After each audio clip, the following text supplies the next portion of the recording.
book lovers, and welcome to our new podcast, Siblings Talk Fiction. I'm Mick. And I'm Zeke, and we are so excited that you guys are joining us on this journey. We love books, and we love talking about books. We love ranting about books, raving, arguing. We love to argue about books. And so, we figured we might as well record it. So thank you for being here with us. Yeah, so let's start with a little introduction, who we are. If you didn't catch it, we're siblings, brother and sister who love books. We love books so much, we just thought we'd start a podcast to talk about all the things we already talk about, but to share that with more people, because that's just what we love to do. My name's Michaela. Most people call me Mick. And we live in this small town of Artesia, New Mexico. And I'm a photographer, a portrait photographer. I'm a wife and a mom of 4 kids. I work from home. I say I'm not a stay-at-home mom, but I'm not a working mom. I'm a work-from-home mom since I run my own photography business. And that's just a little bit about me. Yeah, and I am a worship leader here in Artesia, and I work for the schools as well. So I help out in the choir department with the schools. It's kind of a new journey for me. Just started that in January, and so it's been fun. Been a wild ride. But in the meantime, outside of our jobs, Michaela started a book club a couple years ago that we really enjoy, and we read. We don't read a ton. We'll get into that later. But ultimately we love story, and we love talking all things fiction. And so, that's just something we love to do. And I'll add to that a little bit. I think what's interesting about myself and Zeke is that even though we have professions in other areas, we both got a bachelor's degree in English literature. So literature, storytelling, it's always been just a huge love of ours, a huge passion of ours. And so, and even so, being in the different areas we're in now with our professions, both of those areas are a type of storytelling as well. Like, I've been drawn to the storytelling element of photography, and music for Zeke, another way of storytelling. So it's just something that is just a part of us. Yeah. And on top of that, I'm a writer as well. I studied writing along with English in college, and I have a completed novel that I'm trying to shop around and get published. Michaela, even though she doesn't like to admit it, is a writer as well. I've always wanted to write. We'll see. and so there's that element too. Again, we just love all things literature, all things fiction. And so this is going to be a fun journey. We're going to kind of just play it by ear, and just we want to keep everything conversational and relatable. And again, the fun thing about the BookTube community is the varying perspectives and outlooks and angles that we all have when looking at the same stuff, right? Reading the same story. One of the best things about fiction is that you could have 10 people read the same book and have 10 extremely diverse opinions on it, and I think that's super powerful and super interesting. And so again, this is just kind of our take on that, right? Our version of conversation, these conversations that are already happening online. Just sibling style. Yeah, and that's going into why we started this. To us, reading is kind of a communal activity. Part of the joy of it is sharing what we've learned and how we've grown through a story that we've read. And so that was a big reason why I wanted to start a book club, is because as much as I love reading on my own, I love reading with others as well, and being able to talk about the story with others, whether it's something that frustrated me or something that I loved in the story. And so, it's just a way to connect with others. For sure. You want to talk about what got us into reading, why we love reading? Yeah. Why we read? Yeah. So for me, like I said, I think when I was younger, reading was like kind of a thing just for me. I really enjoyed, well, honestly, I would say reading started with probably our mom reading to us stories at bedtime. Like that was one of my favorite things. She was really good about that. Um, and also her mother, our grandmother, would read to us a lot when we would go visit her, and she was very animated with her characters. I have a few favorite childhood books just because my grandma read them to me, and she picked good ones. And so I think it started there. And then when I got into it for myself was more probably like fourth and fifth grade reading Nancy Drew. And so I guess mystery was more my first kind of love in storytelling. And it just grew from there. Just here and there, different types of books that I liked. And then it really, really blew up for me when I took AP English my senior year of high school, when I realized that stories were more than just stories, that stories could um, actually kind of say something about humanity. They could say something about the world. They could say something about the soul by telling these stories. And so, yeah, that's when I really dived into it. Went to college. Actually, wanted to do a few different things in college. Started out in film, and then ventured into literature again. So, but yeah, I've just always loved it. When I became a mom, I wasn't able to read as much. And that's part of why I started the book club, because I was like, this will hold me accountable to all the books I want to read. So, And so many of us here in Artesia are thankful that she started that book club, because it helped, reignite some of that within us as well. Yeah. So very, like she said, I mean, we grew up in the same household, so very similar story, right? We were brought up being read interesting stories. King Bidgood's in the bathtub is one of our it. staples that we were read. Our granny read us growing up. The Napping House, right? Same author, same illustrator. Yeah, so those were two really big staples that really started that when we were young. And then on top of that too, we're a movie family. This is actually a shirt that my sister got me. Right, I speak fluent movie quotes. Like we grew up watching movies together. And again, it just goes to the broader aspect of like story. We love story, and so we had movies. My personal reading journey really started with a series of unfortunate events, which my mom got for me based off of a recommendation from another family member, my Nina, April. Shout out, Nina, love you. But basically, she bought me the start, or she gave me the first book of that series, and that just really sparked something in me. I was obsessed with it. Again, it was it's kind of like a mystery, right? Like a little a sort of gothic elements, some mystery elements to it. Really compelling story, really great wit. Probably taught me more words, that series, than anything I learned in school. And so it just started from there. Moved into YA from there. Percy Jackson, Harry Potter, all the key, YA fantasy staples, I sort of dug into. And then I kind of fell off for a little bit. The story that really reignited my love for, like, reminded me of my love for literature specifically, was The Great Gatsby, my junior year of high school. We read that as a class. And again, I'm a junior in a 3-sport athlete. Also in choir. So like I didn't like take a ton of the deeper elements of it, but I just remember being so enraptured by the story, and so interested, right, in the writing, on just a surface general level. I was like, man, stories are so cool. It was kind of that moment there too. Yeah. But again, didn't really read a whole lot at that time in high school, and it wasn't until Mick actually gave me her copy of East of Eden, which is my all-time favorite book, hands down. And not just my favorite. I actually think that's the most beautiful book ever written.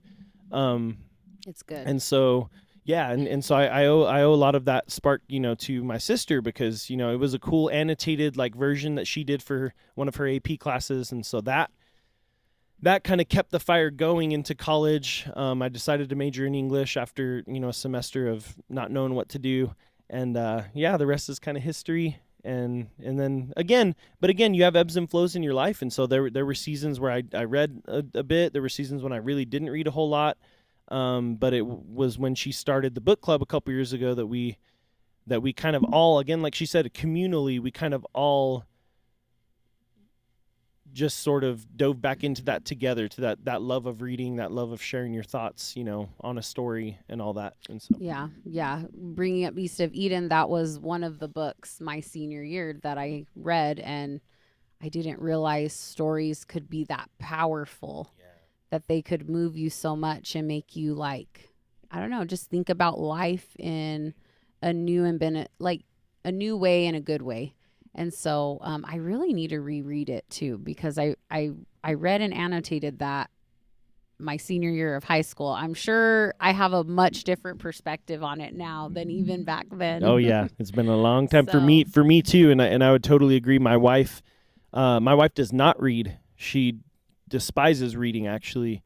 Um, and but she told me last year. She said, "Okay, like what's one book that like I just have to read?" And I told her East of Eden, and she loved it. and she even And says, yeah, yes, that so it's great. so but her reading it and talking to me about it reminded me of how much I'd forgotten. And so yeah, 100% Yeah. need a reread of that. Funny you bring up your spouse, because our both of our spouses are not huge readers, and so another reason for us to start this podcast, because they get tired of hearing us talk about books. So we'll just They talk don't want to about hear books it. with you guys. Yes, they And do with not. yeah, we have to carve out that time to even talk about it with each other so we don't drive them nuts. Yeah.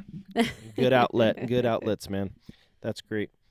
Um so yeah, in terms of the channel, like I said, we want to keep things really light and really casual, and we want again stories to be the focus. Um like so she Mick was talking about just the deep, connection and the impact that stories can have. And something that we were taught in college in some of my writing classes, um, is art. Like the definition of art, right, is anything that shows us what it means to be human on some level. And so that's really at the heart of everything that we look at too. Like, there's some books that do that really well, and there are other books that maybe that's not really their main focus, right? A lot of genre fiction is just focused on plot elements and character development, like all these other things, and that's fine too. But I think that most everything you read can show you a little bit of that, does dive into a little bit of that, and is aspiring to be art. And so yeah, so we want to keep that the focus. We're going to talk a lot about that, and really dig into um those elements, maybe too much sometimes, so beware. But one thing we talked about too is starting this, though, is that we're not going to be, a lot of what we've seen online is, man, dude, there are some voracious readers out there. There's some people who are knocking out hundreds of books a year, and that is not us. So if you're like, if we get to the end of the year and you guys are like, you guys only read 40, 50 books this year, like that's That a would be pretty a steep lot for amount for us. me. Yeah, Yeah. that's 40, 50 is huge. My goal this year is 50 books. I've audiobooked a lot this year because I have some odd jobs that I do here and there, manual labor, that I have a lot of time to listen, more time to listen than I do to sit down and read physical books. So I'm already at 30. I think I've read 30 Yeah. books out of 50, so I'm well on my way to meeting my goal.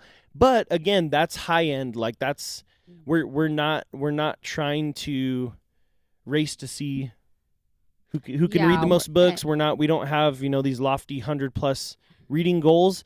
And something we talked about too is that we don't really want that. That's not really who we Mhm. are. We think that if we push up to that level, it works for some people. Some people can consume that much and really retain it all, but for us, we feel like we would lose a big element of a lot of what we read. And so we're going to be a little bit more focused. Yeah. Yeah. Yeah. And to add to that, I feel this year I'm on track to read the most I've ever read in a year. And that includes when I was getting my lit degree and reading many, many books per semester. And so I want to say every year, and again, that was part of why I started book club, is that I was reading one or two books a year. And I had tons on my shelf, and I was like, I can do better than this. And it just held me accountable to, okay, I have a book to read this month, and they're going to want to know my thoughts, so I better get it read. So each year has helped me. I stuck with book club books, and then I was able to fit in a few extras on top of book club. And now there's my TBR's just been growing so fast that I'm like, okay, I need to step up reading a little bit more. One thing that has helped me is audiobooks, because I was kind of like against them for a little while because I just enjoy having a book and I enjoy seeing the structure on the page and that kind of stuff. But I finally gave into a few audiobooks and I was like, you know what? This is nice when I'm working, when I'm editing photos, when I'm doing work around my house. It's really nice to get to like dive into a story. Yep. And just keep that going. So that has helped me climb how many books I read per year.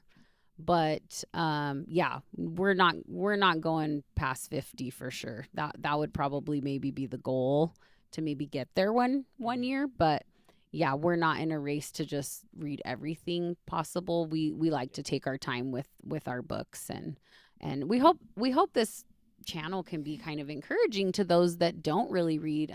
Same as book club has been. We've added a few people to book club that are like, I really don't read, but I'd like to give it a try, and they really have enjoyed the books that we've done, and it's a perfect pace for them to get one book a month done. And yeah, so yeah, 100%.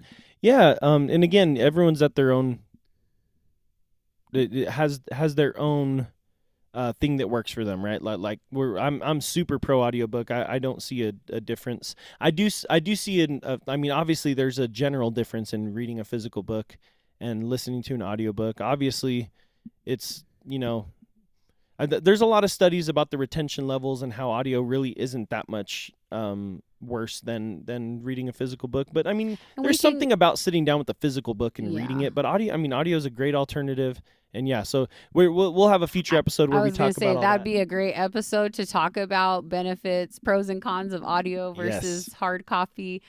We've already been brainstorming so many ideas. Y'all bear with us because we've never done this before. We've never done a podcast, but we're super excited to share everything. Just we're still figuring out all the odds and ends. We're hoping this audio works. We're hoping the video comes out right, and we'll just see what happens. And on top of that, like I echo all that, but on top of that, like you guys chime in as you guys see this. Like if y'all have ideas, if you have requests that you want to of episodes you want to see, topics you want to see discussed, because again, the BookTube community, Book Talk, all that stuff, it's a really wide ranging community, and there are a lot of videos. There's a lot of content out there. But our hope is that we can kind of slide in and do something just a little different. So if you guys have any ideas of like, man, I've never seen anyone talk about this, and that would be great. That'd be such an awesome thing to hear about. Then yeah, just shoot it our way, and we can't promise that we're going to do everything, but we can promise that we'll take it into account for sure. I would say I don't know how many people this first video is even going to reach, but on the chance that it reaches some people, go ahead and comment below on the video. Any of your ideas, any of your thoughts, anything you'd like to see us discuss or fight about. Either way. Yeah, even you, Mom, because I'm sure our mom will at least give it a listen. So I'm sure Mom really wants to hear us fight some more too. That would be great. See, and that's we're giving the book club a break, because sometimes it does become a two-way discussion of like, she loves a book, I hate it, and honestly, it might help us in book club because sometimes we go on too much in book club, and so we can save that for here now and let book club have a little break from us. We'll be too much for you guys instead of them. Great. Let's talk about what we typically would read. So, Michaela, what's your typical go-to genre? Yeah. If you have one. Again, like talking about our book club, and we've had people come into our book club and maybe feel like it's not really for them because they do like a specific genre and they want to read that kind of book every month. But I feel like the people that enjoy our book club the most are ones that like a variety of genres, and that's just who I am. Like, I like to read a little bit of everything. Probably what I've read the least of is fantasy. I do like... Get her, guys. Get her. I do like a little bit of sci-fi, but again, I haven't read a ton of it, but when I find a good one, I really, really enjoy it. So, like I said, I start off more with like mystery, with Nancy Drew stuff. In middle school, don't know why, I ventured into John Grisham. So legal thrillers, again, thriller, mystery. I didn't probably understand half of the legal stuff, And but middle enough school is to wild. follow the story. Yeah, So middle school legal eighth, thrillers. That's ninth wild. grade, yeah, Oh, okay, okay, yeah, okay. eighth, ninth grade, and then yeah, I guess maybe that'd be like mid high Junior or high. Yeah, something. yeah, Yeah. yeah, yeah. So and then in high school, read a little bit of Nicholas Sparks. That was kind of all the rage. Nick, good old Nick. And one of my favorites of his isn't even a movie, but we could talk about that Yeah, you later, need I to make it guess. then, I And guess. then and then like I said, then going into more literary fiction and classics and things like that was kind of high school AP English junior senior year. And then just kind of it went from there. But I read a total variety. I love literary fiction. I love thrillers. I love a good romance. More the rom-com is more my style, but even some romance. Don't like too spicy stuff. Stay away from that for the most part. Yeah, we're definitely closed door readers. Yeah. Preferred. I don't mind a little something. We'll get into that on another topic We have thoughts. episode. Yeah. Um but yeah, I just read a little bit of everything. Zeke has introduced me to some fantasy stuff that I have enjoyed. You're welcome. Yeah, and then just gothic is really fun. And that's actually something that we, share together. So, have a future episode planned of books that we're embarrassed or ashamed that we haven't either read or finished. One of mine is like Frankenstein, right? So Frankenstein, when I just quick backstory, started it in my AP English class sophomore year, and then we didn't finish it. There's kind of a cycle of just like books that we would start and not finish, and it was a little frustrating. But that was one that like we were like 2/3 of the way through, and then we moved on to something else, and so I never had a chance to finish that. And so, but again, that was still a discuss. We discussed stuff like Frankenstein. And again, when it comes to movies too, we really enjoy like gothic element movies. I don't get why you haven't finished Frankenstein. I know. You read 700-page fantasy novels, but you can't finish Frankenstein. I know. Just kidding. It's just about making the time, man. I got to make the time. I know. I'm so like I said, It's I'm a good embarrassed. one. Yeah. I'm embarrassed that I haven't read it, or finished it. It's a good one. One and of my faves. And I really enjoyed it too. Yeah. Mhm. But anyway, Yeah. anything else? Is that about Yeah. everything? So, well, like I said, like as far as I would say for the genres I'll think of it, the ones I rate the highest of my reads is probably historical fiction. That's probably, though the few fantasy that I have read have been rated up there too. So I don't read a lot of it, but maybe I'm just picky with it. But yeah. So I would say I love a good historical fiction. I love learning a little bit of history along with There's a good historical fiction good right story, there. That's a really yeah. good one we read for book club last year. Yeah. And I'm not as much of the historical fiction person. Not that I don't enjoy them, but that's not really my go. So my go-to, again, I started out with the series of unfortunate events, and it is grounded and rooted in the real world, but there are fantastical type elements in that, and so I really, again, all my other stuff when I was younger was fantasy based, YA, right? YA/fantasy. And so I've always been really big into fantasy, man. Like I like Lord of the Rings, the movies changed everything for me, on my outlook on so much, right? And so I really, really loved anything fantasy. Sci-fi I really didn't read until I was, I would probably say that was probably college or post-college. Like I can't pin down even the first straight sci-fi book I read. But yeah, but I mean, obviously I've always enjoyed it, as well, right? Movies, books. And so, but fantasy was definitely my go-to. I definitely love crime fiction and thrillers, right? Like Stephen King's one of my favorite authors. I know, like, super hot take, right? Stephen King's awesome. He was my first foray into horror, but also into crime crime fiction, right? Like the Mr. Mercedes series is amazing. I think some of his most underrated and under talked about work. And so anything along those lines. Book club introduced me to rom-coms. I'd never read a rom-com until book club. And I enjoyed those more than I thought. I really do. Like I'm okay with the chick flicks, like when it comes to movies and stuff too. Like I've always, like my wife doesn't really watch movies either, but the movies that she does enjoy are almost all exclusively chick flicks, right? The Proposal is her favorite movie of all time, which is it's an amazing movie.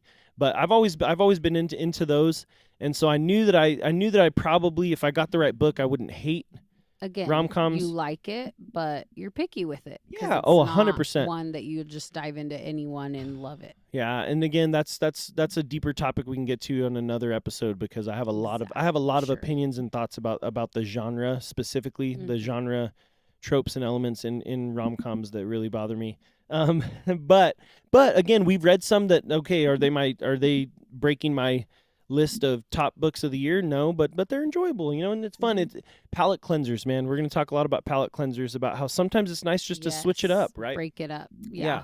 And so but yeah, just like Mick, I'm not opposed to reading anything. I'm trying to get a little bit more into horror, a little bit more into non-Stephen King horror, because until the last probably couple years, he was basically the only horror author I'd ever read.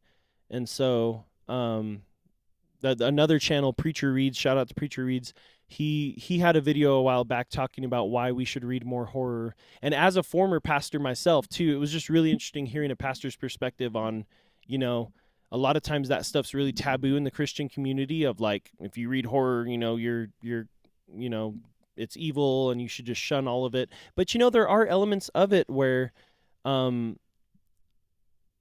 it does show us, again, we took going back to the whole conversation about art, like it shows you a lot about, and it tells you a lot about what it means to be human, what strikes fear into our hearts, triumph over evil and over fear. I think is a huge element of that. So again, we're evolving, and we're always constantly trying to push ourselves, challenge ourselves, and read new things. And again, this is just another extension of that concept. So yeah, for sure. Awesome. Transition to the final I stage. think we're wrapping up. That's about it for our first episode. So hopefully we didn't go on and on, but hopefully we had some interesting things. Yeah, and we wanted to end with just a quick hitting, and again, this is not going to be a deep dive. If you guys want deep dives on specific takes on our favorite books or certain books, then let us know. But we're just going to wrap up with our favorite book. We thought it'd be nice just to have a simple sort of ending segment here. So we're going to talk about our personal favorite top book of 2026 so far. Like I said, I've read around 30 books. How many have you read so far? I think I'm at about 30. I'm at 33, but like I was telling you earlier, I do read a lot. My goal has been to read more kind of Christian theology books too. So that's, we're just talking fiction, probably about 29 or 30 books. Nice, so dude, so we're almost like on the same. That's hilarious. That's awesome. Yeah, and it's halfway through the year. This is the end of June. Or July 1st. So we're well on our way to our goal of around 50, right? Yeah. So I always get real busy in the fall. And so I have a feeling we could be right at that 50, again, right below it. Ebbs and flows, right? Seasons. Yeah. So, okay, Mick, so what you can kind of talk about the cut too, what made the cut, or I should say just missed the cut, and then what you decided on for your favorite. I'm still having trouble narrowing it down to one. That's really hard for me. So I was looking through my books that I have rated 5 stars, and it was just a few of them, but I think it's between Project Hail Mary and Remarkably Bright Creatures. And interesting enough, both of those I did on audio, and both were really good on audio. And that's what I'm saying. Like, I think I've had a few audiobooks that I just did not like at all. But I think if you get a good book and then I don't know, maybe it's that a good book just sounds great on audio. I don't know what it is, but both of those were pretty fantastic stories that I think will stick with me for a while, is the way I try and gauge like my top books. Yeah, I echo that too. Like audio, the way I think of audio is like experience, right?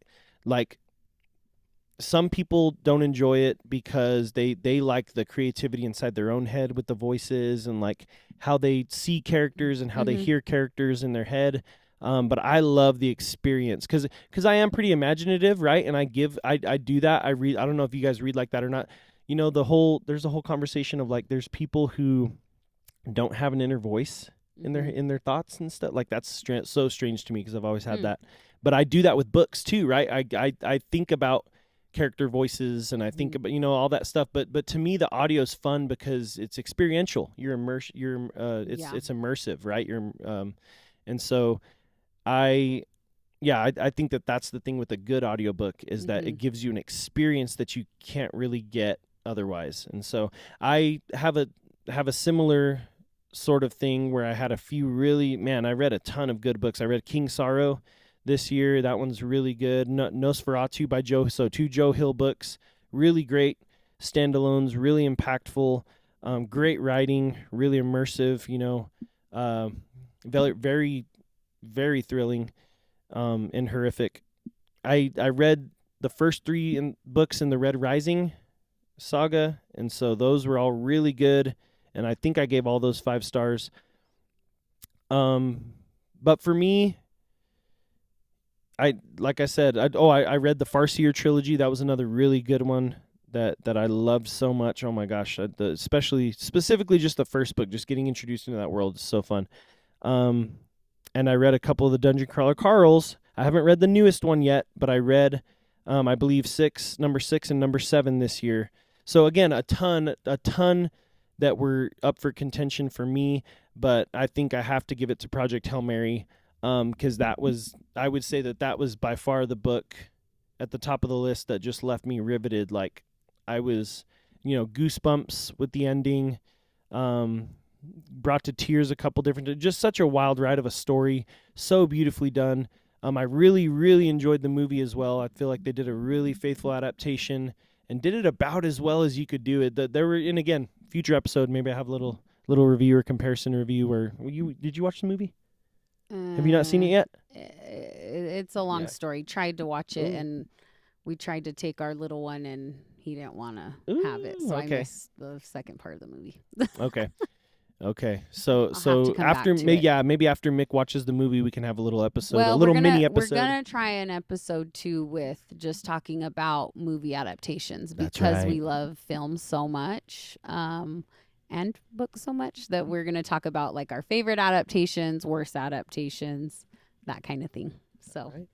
But that'll wrap up our first episode, guys. We don't want to be too long-winded. Like I said, we'll definitely have some rants here and there. We'll have some episodes where we go a little long, but we wanted to kind of keep this one a little more concise.